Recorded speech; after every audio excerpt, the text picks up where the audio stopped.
자, 무교절은 아비벌 1월 15일부터 일주일간 이렇게 지키는 절기인데 6월절과 연결된 날이기 때문에 6월절이라고도 한다 이렇게도 하고 하는 6월절은 1월 14일 우리 주 예수 그리스도께서 십자가에 못 박혀 죽으심을 의미하는 것으로 성취되어진 날이고, 무교절은 우리 주 예수 그리스도께서 죽으시고 무덤에 장사 지낸 바 된 날을 기념함으로 우리에게는 이미 성취된 것이지만 이스라엘 백성들에게는 저 애굽에서 나온 그 기억을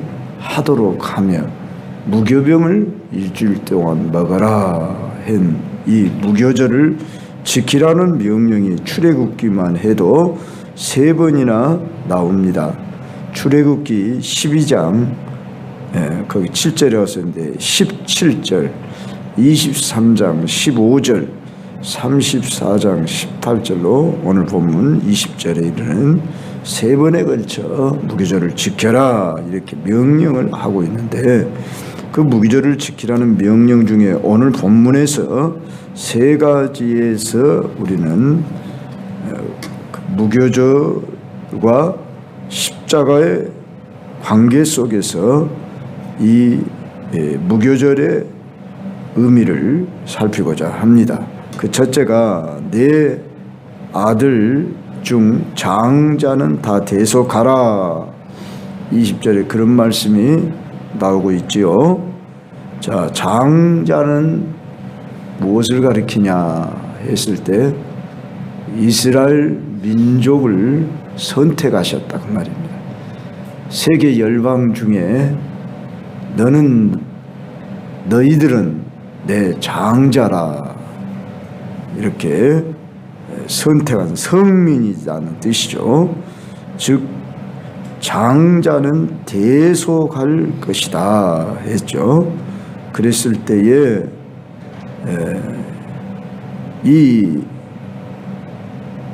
대속한다 이 말이 우리 주 예수 그리스도의 십자가의 죽음으로써 구원을 주시겠다. 그러니까 이스라엘 그 백성들에게 1차적인 그들의 육신의 구원은 저 애굽에서 나오는 것이었습니다. 종살이에서 노예에서 해방되는 것, 그것이 그들에게는 실제적으로 느껴지고 보여지는 구원이었습니다. 그러나 그 구원만이 아닌 장차 오실 예수 그리스도께서 영원한 생명을 주는 구원을 예표로 보여주는 것이었습니다. 바로 그것은 우리 주 예수 그리스도의 십자가에서 우리를 구원해 주실 것을 예표로 모형으로 보여준 것인데, 우리 예수님이 이스라엘 백성을 구원하신 것은 물론 그 민족적으로 그 백성들을 이제 예수님 피로 너희들도 구원해 주시겠다 하는 것을 말씀해 주고 있지만, 영적으로 보면은 모든 믿는 사람들이 영적 이스라엘 백성입니다. 그렇지만 이건 문자적으로 우리가 이해를 하자면 유대인들이 먼저 구원을 받고 복음도 유대인에게서 시작됐잖아요. 저 예루살렘 땅에서. 그래서 구원의 순서상 유대인이 먼저지요. 그래서 장자라 그런 의미입니다. 예수님 자신이 십자가에 예수님 자신을 유대인들이 배척했고 죽였지 않습니까? 그렇지만 하나님은 그들을 용서하시고 그들을 버리지 않으신다. 하나님은 죄를 지었다고 해서 그대로 심판하시지 않고 예수님 하나님 자신이 희생을 대신하시고 이 이스라엘을 구원하시겠다 하는 이 종말의 예언이 로마서 11장 25절로 26절에 바울이 말씀하고 있는데, 이 신비는 이방인의 충만한 수가 들어오기까지 이스라엘의 덜어는 우둔하게 될 것이라. 그리하여 온 이스라엘이 구원을 받으리라. 이런 말씀이 있을 때 이방인의 충만한 수가 들어오기까지, 그러니까 먼저 유대인에게서 복음이 시작되었어도 그 복음이 이방인에게 이제 증거되어져서 온 세계 모든 백성들에게 이 복음이 다 전파되어 구원을 얻으면 이스라엘도 이제 대거적으로 돌아오게 되는 그런 날이 올 것이다. 이것을 기대하게 합니다. 그래서 하나님은 유대인이나 이스라엘이나 이 혈통이 지금은 중요한 것이 아니고 그리스도 안에서 다 구원을 얻게 하실 것이다 하는 이런 약속 속에서 먼저는 유대인에게 구원이 이를 것이다 하는 것을 예표하는 말씀입니다. 두 번째로 우리가 이해할 것은 여기 나귀의 첫 새끼는 어린 양으로 대속하라. 20절에 그런 말이 나오죠. 이 말이 도대체 무슨 뜻이냐 했을 때, 이 나귀라고 하는 짐승은 발굽은 갈라졌는데 새김질을 못해요. 그러니까 율법에 의하면은 저 의식규례라고 그러죠. 율법 중에서도 음식의 규례는 의식규례예요. 그런데 새김질을 못하면서 발굽이 갈라지면 부정하다 그랬습니다. 그래서 그런 짐승은 먹지 말아라 그랬어요. 가령 소나 이런 짐승들은 발굽이 갈라졌어도 새김질을 하니까 먹을 수 있지만, 이 나귀는 새김질을 못하기 때문에 부정한 짐승에 해당해요. 당시 부정한 것들은 다 이방인들의 모습으로 그렇게 보여졌어. 그렇게 나타났어. 그렇게 뭐라 해요? 증거되어졌죠. 그렇기 때문에 나귀는 어린 양으로 대속하라는 것은 어린 양이 아니고는 이방인들이 대속받을 길이 없는데, 바로 어린 양이 나귀의 첫 새끼라는 것은 전체의 대표입니다. 그래서 초태생, 첫 새끼들은 전체를 대표하는 것인데, 이 나귀의 첫 새끼로 어린 양으로 대속하라. 이 말은 이제는 부정한 짐승도 어떻게 될 것이다? 구원을 받게 될 것이다. 그런 말씀입니다. 우리가 유대인의 혈통으로 태어나지 않았고 유대인의 그 민족 중에 사람들이 아니었지만, 이제는 예수 그리스도의 피로 우리가 구속함을 받게 되었습니다. 그런데 이 나귀는 우리의 옛사람의 과거의 그 추한 모습을 상징하는 것입니다.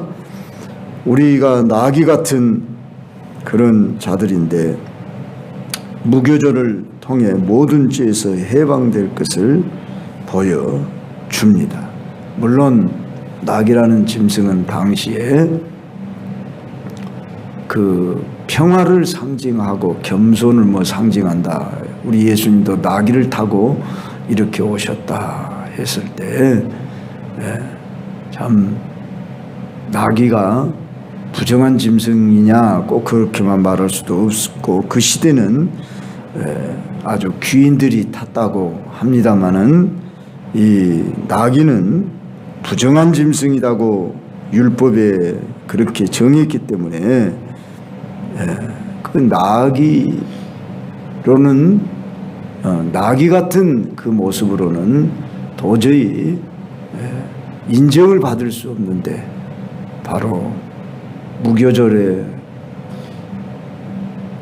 죄 없는 우리 주 예수 그리스도의 피로서 우리가 죄로부터 해방될 것을 보여주는 것이다.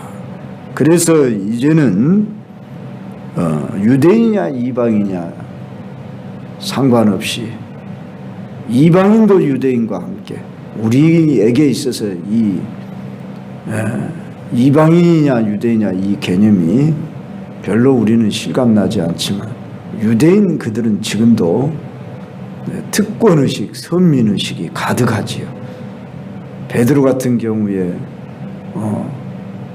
예수님 십자가 부활 성령 받는 체험까지도 했으면서도 이방인과 같이 식사하는 것을 꺼려하고 참 또한 체면을 차려야만 할 만큼 외식을 할 때 이미 우리는 유대인이나 이방이나 상관없이 다 이제 구원을 받는 그런 은총을 입었는데 왜 외식을 하냐고 바울이 책망을 할 만큼 이 유대인들에게 있어서 이방인이라고 하는 자와 함께 식사하고 교제 나누는 것은 그들의 율법에 있을 수 없는 일이라고 이렇게 생각을 할 만큼 그들에게 뿌리 박혀 있는 그 전통의식이 이방인과 유대인은 함께 할 수 없다. 이런 생각을 가지고 있는데 에베소서 3장 6절에 보면 이방인들이 복음으로 말미암아 그리스도 예수 안에서 함께 지체가 되고 함께 약속에 참여하는 자가 된다.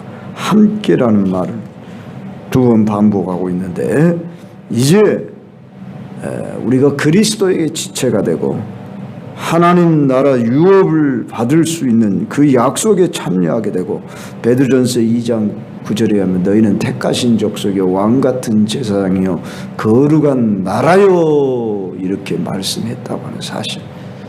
그래서 오늘 저와 여러분이 이런 특권을 얻게 됐다.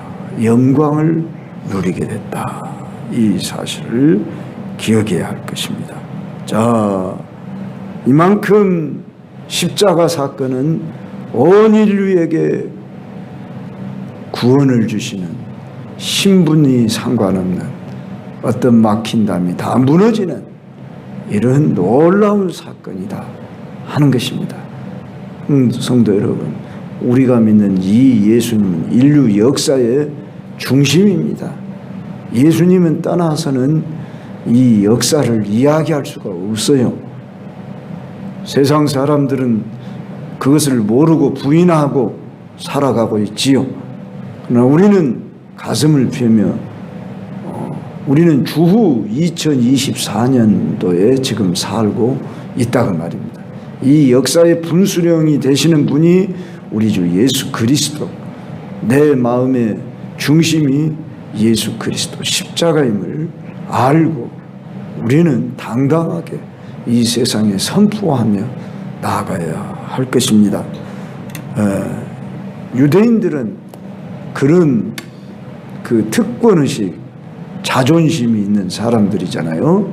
그런데 이제 유대인만의 하나님이 아닌 곧 창조주 하나님이, 구속주 예수님이 우리 하나님, 성령을 우리 안에 보내시고 인치시고 보증하시고 내주하시고 교통하시는 이러한 분으로 역사해 주셨어요. 얼마나 감사합니까?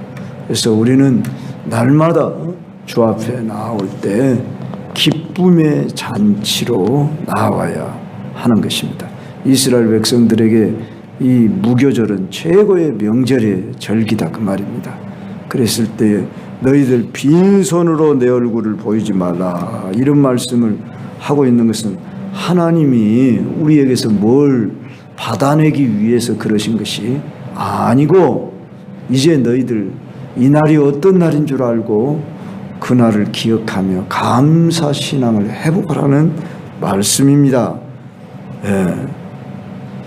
예수님의 십자가의 그 희생으로 우리가 구원받았음을 잊지 말고 주 앞에 감사를 잃지 말아라. 명절에는 여러분이 부모님 앞에도 감사의 선물을 이렇게 드리지 않습니까? 생일 감사, 명절에 감사 하듯이 우리는 하나님 앞에 나올 때에 빈손으로 내게 나오지 말라 하는 이유는 바로 감사를 잃지 말아라. 그리고 이 하나님이 너희들에게 주신 복을 따라 그 힘대로 드릴지라. 여기 그 힘대로란 말은 네가 억지로나 인색함으로 드리지 말고 힘껏 드리라고 하는 의미와 함께 또 많은 자는 많게 드리고 적은 자는 적게 드리라. 형편을 하나님이 짐작하시고 드리는 것이다. 드려라는 것입니다. 결코 하나님은 똑같이 일률적으로 드려라 그렇게 한 것이 아닙니다. 그래서 여러분들이 하나님 앞에 나올 때가 물질을 드린다 하는 시간은 어떤 시간이냐? 특별히 고린도후서 8장 9장을 여러분이 읽어보시길 바랍니다. 헌금이 뭐냐? 저는 여기다가 마지막으로 이렇게 기록해 봤습니다. 각자의 신앙의 척도요 하나님을 향한 사랑의 간증이다. 자, 고린도 교회 성도들은 환난에 그러니까 마게도냐 성도들을 이렇게 칭찬하면서 고린도 교회 성도들을 향해 말씀을 하는데, 저 마게도냐 교회 성도들은 환난의 많은 시련 가운데서도 그들이 넘치는 기쁨과 극심한 가난이 그들의 풍성한 연보를 넘치도록 하게 했다. 내가 증언하노니 그들이 힘대로 할 뿐 아니라 힘에 지나도록 자원해서 했다. 이렇게 말씀하고 있어요.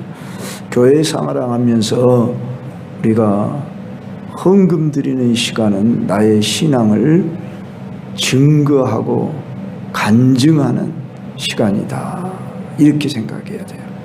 그리고 그 사람이 얼마나 신앙이 있느냐는 물질에 드리는 표현의 모습을 통해서 나타납니다. 그래서 하나님도 기억하시고 아신 바가 되시고 예수님도 이 땅에 오셔서 헌금궤에 이렇게 서셔서 교훈을 하셨습니다. 예수님이 누구를 칭찬했습니까?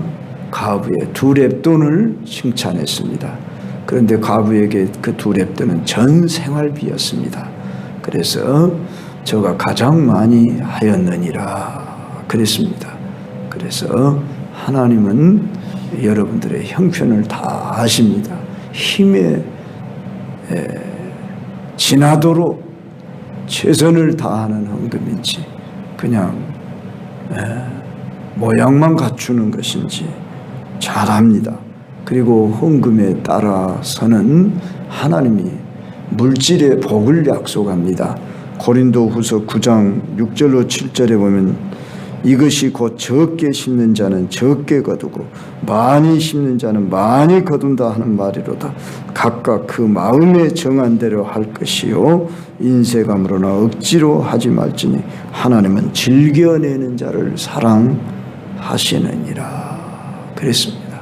그래서 심는 것에 비유를 했어요. 봄철이 되면 농부는 밭에 씨앗을 뿌리거나 또는 심습니다.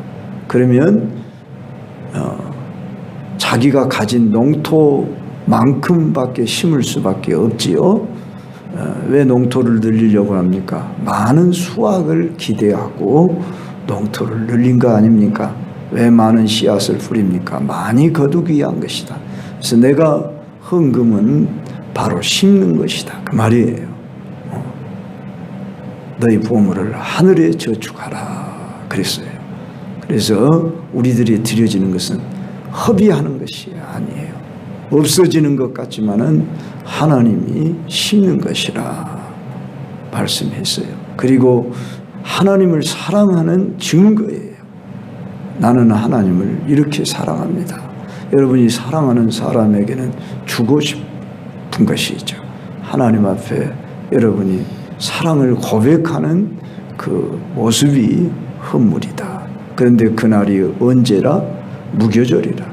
이스라엘 백성들에게 있어서 3대 절기, 그러면 무교절, 유월절이라고도 표현하는 무교절, 그 다음에 77절, 지금의 오순절로 성취되어졌어요. 그 다음에 장막절 또는 뭐라고 그래요? 초막절. 그렇게 일컫는 이 3대 절기가 있어요. 이 3대 절기에는 빈손으로 나오지 말아라. 이렇게 말씀한 것은 다시 한번 말씀드리거니와 감사를 잃지 말아라. 그리고 하나님 앞에 너의 신앙을 증거해 보여라.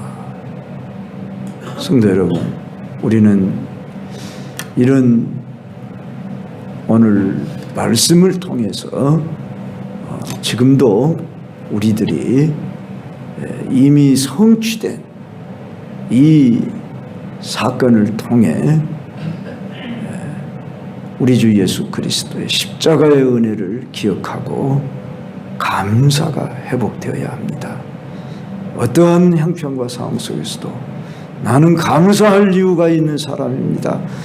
예수 그리스도의 피로 죄사함 받았습니다. 영생 얻었습니다. 이것 때문에 우리는 오늘 또 기뻐하면서 주 앞으로 나아가십시다. 주님께 이 새벽을 깨워 여러분이 나와서 몸을 드리는 것, 시간을 드리는 것 다 주님이 기뻐하시는 바입니다.